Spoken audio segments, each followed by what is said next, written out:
Welcome back to the THC Club. I hope you had a wonderful weekend. And I just want to start off by saying, thanks for coming back. If you like me, hit the like and subscribe button. It really helps out the algorithm to get this information to a lot more people. It doesn't take anything from you. So just subscribe. I probably got like 300 subscriptions right now. I don't know. It's a lot, but I just like it. Look, if I like your information, boom, subscribe. So just help me out with that, all right? Now, today we're talking about a couple different things, but there's a couple things that I do want to hit before we even get into the episode today. One, I'm doing an episode by myself. So, hey guys, it's just me. Don't beat me up too bad. I am not an expert, but I will give you all the information that I know, and then we can learn together. Chanel is going to be a guest star, and she'll come in on a couple different episodes, and then we'll kind of work that out a little bit later with location. Also, I'm switching up how we're going to the grocery store, because what I noticed is when I go to the grocery store and I'm recording, people are always trying to be in the video. Like, they be doing the most random stuff, really not even getting anything, but just trying to be in the video and being nosy. And I'm really just here to give you the information. So I think I found a way to put the ingredient on the screen and then also give you some more information about that ingredient. So then that way we're learning a lot more, right? So without further ado, let's get into it today. Now, we are talking about obesity and how it affects your immune system. And that's another thing that I gotta talk about. Like, I'm not here to shame nobody. You know what I mean? Like, we're here to learn and grow together. I have people in my family that are obese or are a bit overweight. However you want to say it. I mean, we're so sensitive these days. Nobody wants to say anything, but it is what it is. So I think we should talk about it. And what I'm really seeing is, like, because we're so sensitive and nobody wants to talk about anything, like, we're really just not having these conversations. So let's get into it. And look, like I said, I'm not here to shame nobody. I don't know about you, but I think having a healthy immune system is very important. And if carrying extra weight is affecting your immune system, we need to know about this. So let's break this down. When you have chronic inflammation, that means that your immune system is always in activated mode. Like, it's always active, always ready to go, which puts a lot of stress on your immune system. Then, if you have extra weight around your belly, then that's then creating inflammatory chemicals. So then the weight around your belly is creating chemicals, which then creates more inflammation. You see how the cycle is starting to go? Then you got the fat going around, you got the extra chemicals being made, and then after that, you got, well, hormonal shifts, because your hormones are going to be all out of whack. And then that's going to affect your leptin and your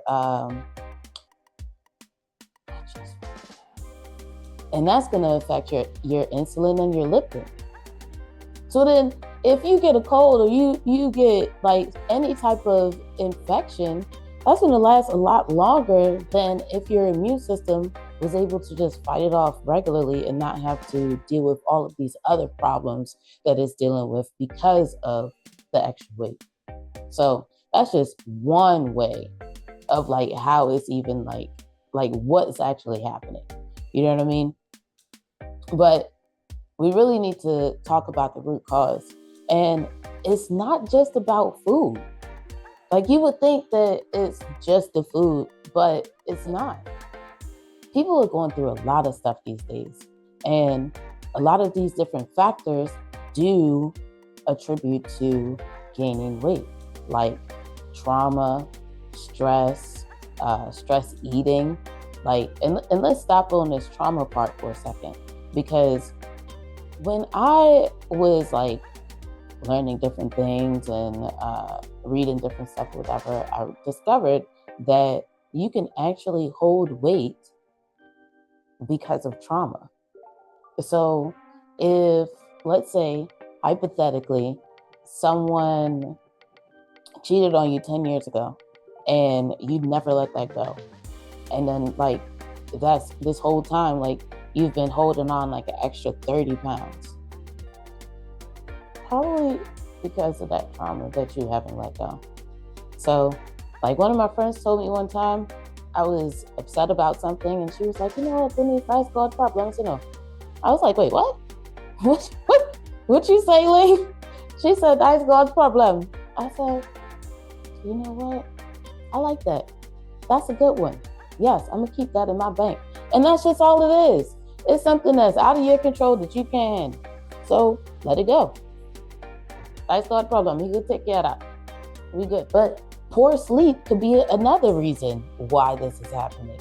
I mean, if you're up at 2 o'clock in the morning, 3 o'clock in the morning, you're not getting the proper sleep that you need to be getting.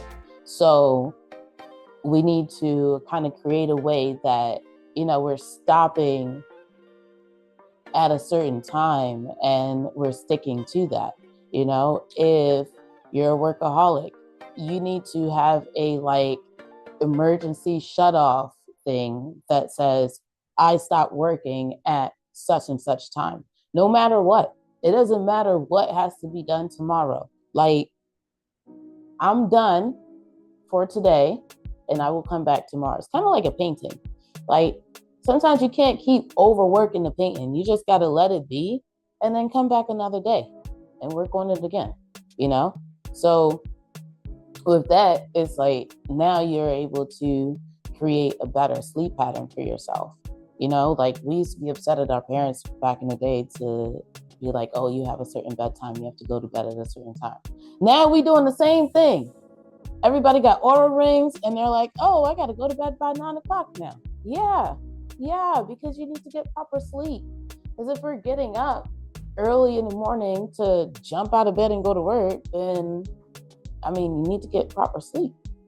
So that's another thing. I feel like I stayed a little while on that sleep thing, but I really, really do believe in getting good sleep. Like, I enjoy sleep, like to the point where I set up different sounds on my radio just so I can get good sleep. Like, you think that you're going to have a hard time falling asleep? No, baby. Just go lay down. The music's already playing. You don't even got to think about it. Like, I will play rain falling. I will play the Amazon rainforest so I can hear like different animals and stuff, like ocean waves, whatever. But I know I'm getting some good sleep. But yeah, so moving on from sleep though, but I mean, we do have to talk about the elephant in the room, which is processed food and processed oils. Like, we gotta stay away from canola oil. It's terrible for you. I didn't even know. I really did not know that canola oil was so bad for you. But nah, switch to that avocado or coconut or grapeseed oil is a good one. Any kind of seed oil for real is a good one. But that canola oil or that vegetable oil, no. Throw that in the trash. Don't even use it. Just throw it away. Poor gut health. So we need probiotics in our stomach to help with our gut health.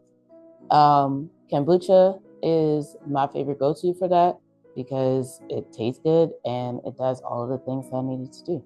So now that we know the root causes and where this is really coming from, we gotta break it down into what we gonna do about it. What's gonna happen? So I'm gonna break it down into 3 different ways. We're gonna do nutrition, we're gonna do herbs, and then we're gonna do lifestyle.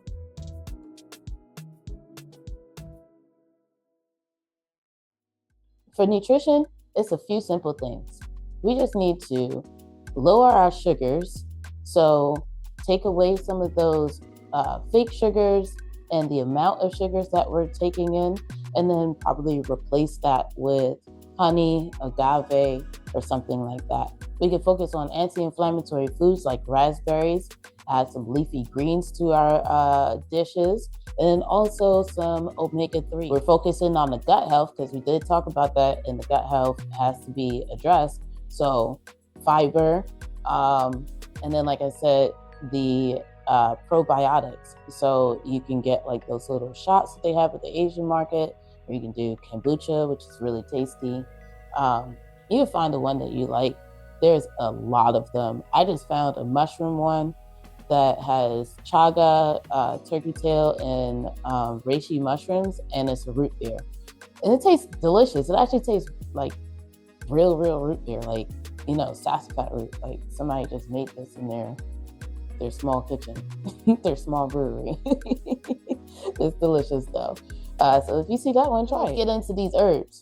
So with the different herbs that you can take, you can actually take a couple different things in conjunction with each other, and you can have different results.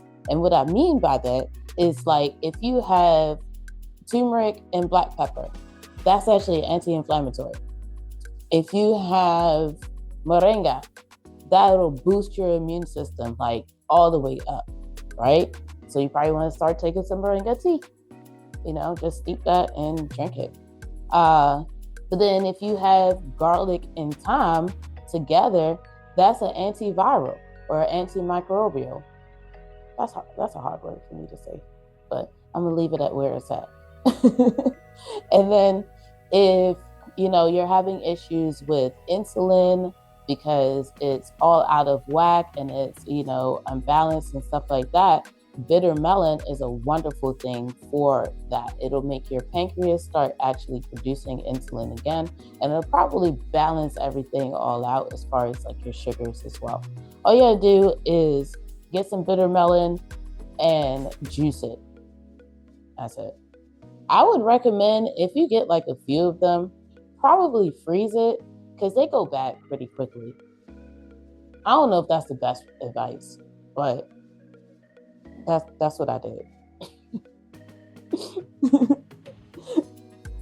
And let's get into this lifestyle, right? So if we're adding herbs and we're adding different foods to our diet, we also need to help those things out by putting some exercise into our lifestyle. Now, going to the gym probably isn't everyone's thing. It's definitely not my thing. I've never been a gym person. If anybody knows me, they know that, like, I've just never been a gym person. I don't really like it, but I will play a sport and I have fun with it. I used to rock climb for a couple of years and I really, really enjoyed doing that. It's a full body workout and anybody can do it. I mean, like, from like the smallest kid to the oldest person, I've seen it all in the rock climbing gyms.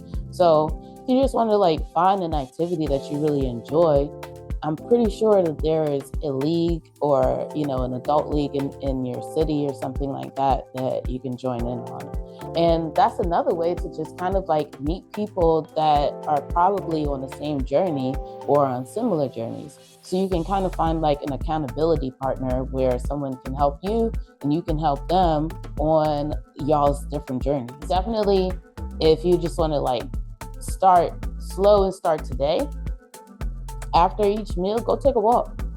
Enjoy the nature. It might be hot, it might be cold. Like, it doesn't have to be like a super long walk, like 10, 15 minutes. And then also if it's in the daytime, you're getting your vitamin D, which we all need to keep us balanced. So, I mean, you're killing two birds with one stone right there. We also can add in stretching in the morning and in the evening. So when you get up in the morning, you just do a couple stretches. Honestly, I saw my dog. This might sound weird, but one morning I woke up and I looked at my dog, and every morning when he gets up, he does like a few stretches. Like, he does like a couple downward dogs. I mean, I guess that is where they got the name from, but he does a couple stretches and then he like goes and moves about. So then I was like, you know what? Maybe I'm gonna add that. I think the dog is training me for real. I really think the dog is training me. I'm not training the dog at all. But yeah, so I was like, all right, well, you know what? That is true. Let me do that. And honestly, my knees don't pop as much. They sound pretty good. Or they feel pretty good. So I'm happy about that. Yeah, add in some stretching, breathing exercises is really good. It's definitely good for anxiety and to wake your brain up. Like, if you do like the holy fire breathing exercise, where you like do your one finger and your pinky and you're just going back and forth.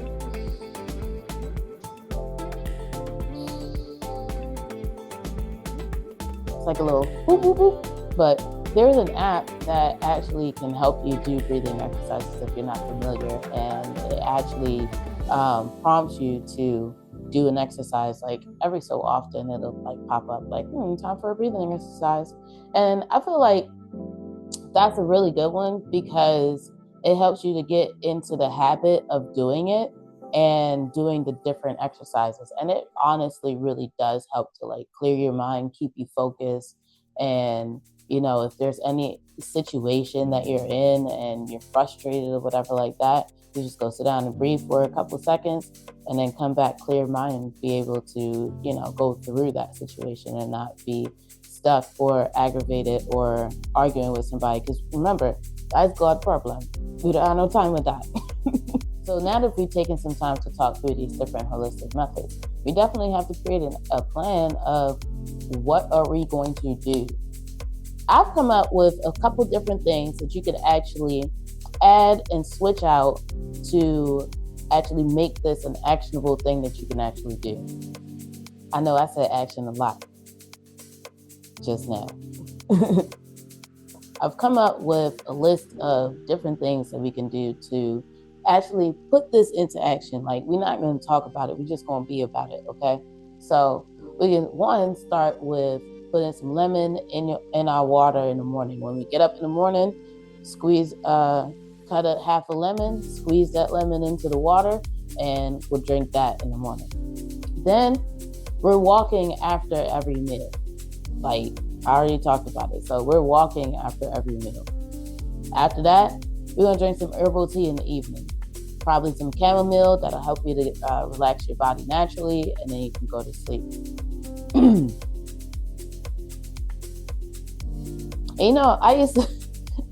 My mom used to drink herbal tea every evening, and I just thought that was like a Caribbean thing.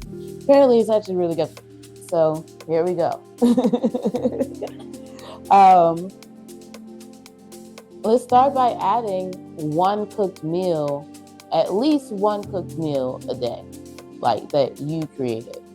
So when you're able to cook your own meals, you're able to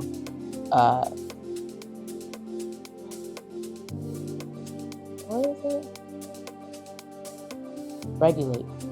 Instead of drinking a sugary drink, let's switch at least one of those sugary drinks that we'll drink in a day to an infused water. And then last but not least, let's get into journaling. If we're having triggers around, if we're having emotional triggers and then going to eat after this, let's write down what these emotional triggers are and what's happening in this moment right before you go to eat. So then that way we can figure out how to work through that emotional trigger so then we're not emotionally eating.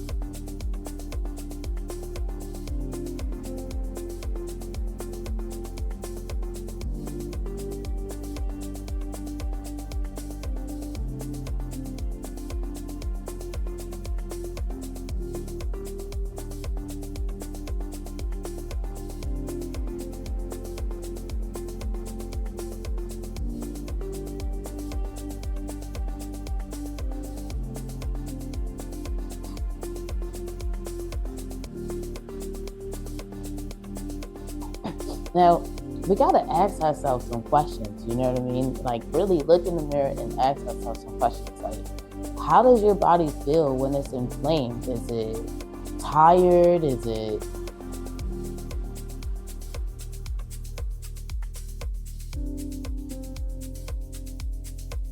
Now, we got to ask ourselves some hard questions and look in the mirror.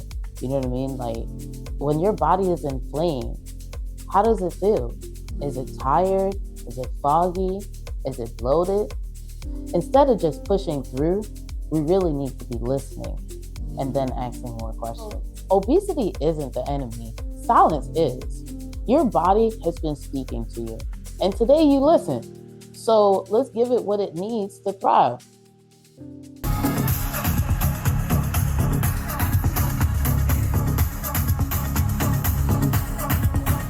Up next, let's get into this new dish. We're going to be making a delicious eggplant meatball with lentils and a harissa tomato sauce. Now let's talk about these ingredients.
We about to make some eggplant.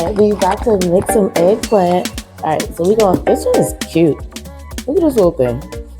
But we're gonna roast this eggplant up and make our roasted eggplant with harissa sauce dish. Now, this is gonna be a roasted eggplant meatball. Like I said before, I've never made this before, so we're gonna be learning together, okay? First, I'm gonna start off with our lentils. So I'm gonna get a bit of this into a cup. 3/4 of a cup. Pop that in there. Pop double the amount of water.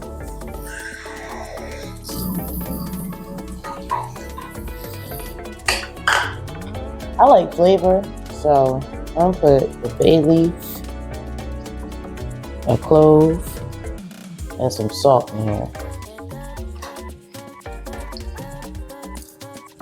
Wow. Oh! We're gonna get that going.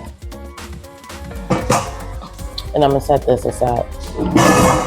Next, we gotta get our eggplant prepped and ready to go. I'm gonna do a hyperlapse, but basically what I'm gonna do is cut slits into it and put some garlic inside here.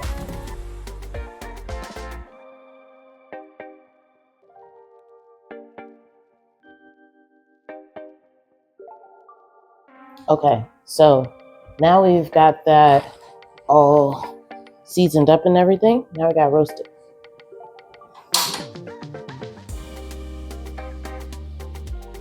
So you're just gonna let that go for a while. Hyperlapse.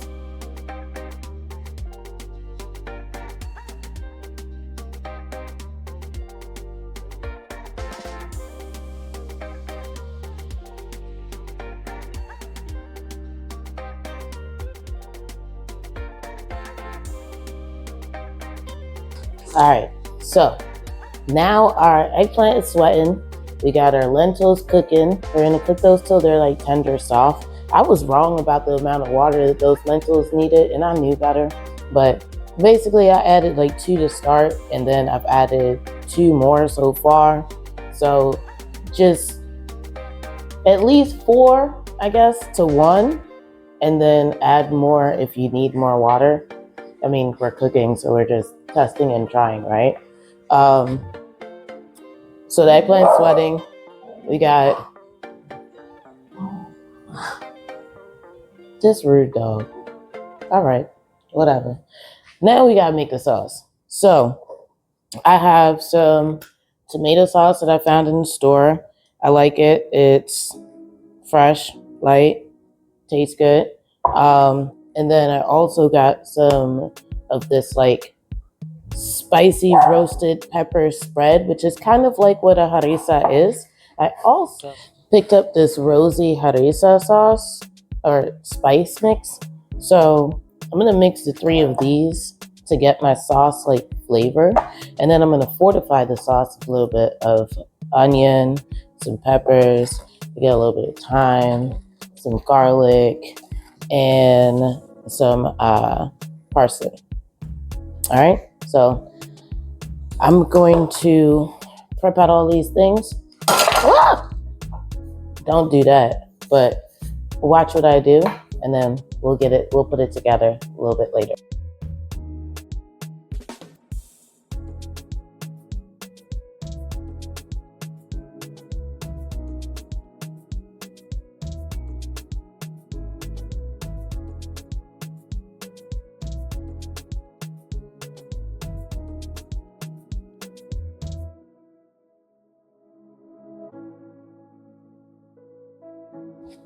Okay, so that sauce really wasn't that bad. I added a bit of honey because it needed some type of like something to cut through the acidity of the tomatoes. And then I added some of this Ras Al Hanout spice. And man, that thing just put like the Middle Eastern umami into the dish that it really needed. So if you could find this Ras Al Hanout spice, get that. Yeah, that thing is bussin'. So now we're about to pull apart our eggplant and then make these meatballs. Let's figure that part out.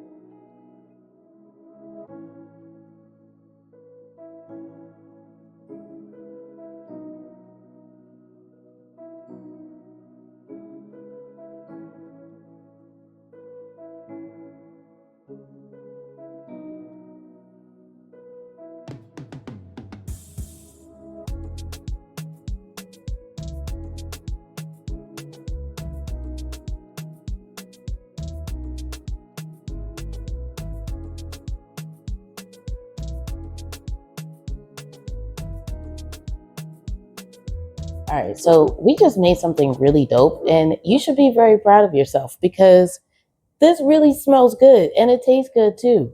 So let's take a minute and then we're gonna put it together, all right? So let's get it.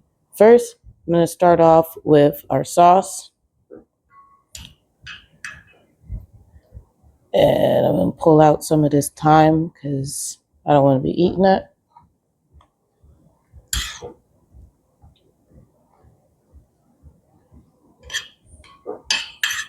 Wow, this smells so good. Oh my God.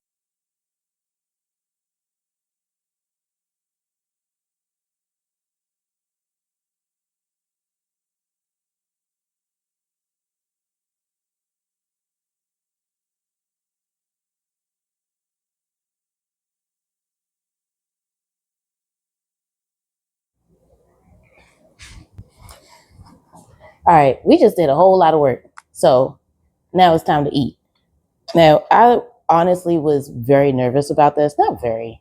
I was a little nervous about this. I didn't know how it was going to turn out, to be quite honest. But when I tell you this joint is delicious,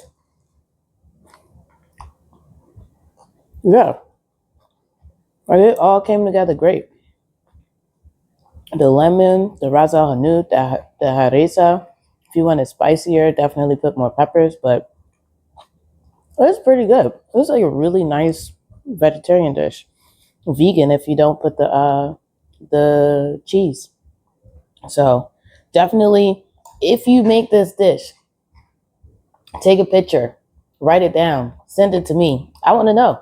I want to know like how it turned out for you. If you had some trouble with it, if you needed more instruction in some type of way, so that way I can help you guys out as much as I can. Yeah, this is a great dish, and I made a bunch of them. The meatballs, so I have them in the freezer. I'm ready. They ready to go. Yeah. Mm-hmm. Mm-hmm. Super glad we're doing this. I'll see you next time. All right.